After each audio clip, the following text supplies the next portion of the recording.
സംസ്ഥാനത്തെ ഒറ്റപ്പെട്ട സ്ഥലങ്ങളിൽ മഴയ്ക്ക് സാധ്യത വരും മണിക്കൂറിൽ തിരുവനന്തപുരം, കൊല്ലം, പത്തനംതിട്ട, ആലപ്പുഴ, കോട്ടയം, ഇടുക്കി, എറണാകുളം ജില്ലകളിലെ ഒറ്റപ്പെട്ട ഇടങ്ങളിൽ നേരിയ മഴയ്ക്ക് സാധ്യതയുണ്ടെന്ന് കാലാവസ്ഥാ വകുപ്പ് അറിയിച്ചു. ഇന്ന് രാത്രിയോടെ തെക്കൻ കേരളത്തിലും മധ്യ കേരളത്തിലും മഴ ലഭിക്കും. തെക്കൻ ബംഗാൾ ഉൾക്കടലിൽ വീണ്ടും ന്യൂനമർദ്ദം രൂപപ്പെടാൻ സാധ്യത.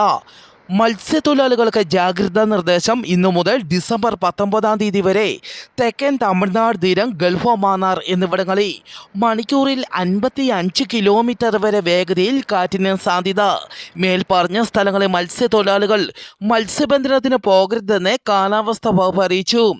മെക്സിക്കോയിൽ വിമാന അപകടം. അടിയന്തര ലാൻഡിംഗ് നടത്തുന്നതിനിടെയാണ് വിമാനം തകർന്ന് വീണത്. മെക്സിക്കോ സിറ്റിക്ക് പടിഞ്ഞാറ് ഭാഗത്തെ ടൊലൂക്ക വിമാനത്താവളത്തിന് സമീപമാണ് അപകടം. അപകടത്തിൽ 7 പേർ മരിച്ചു.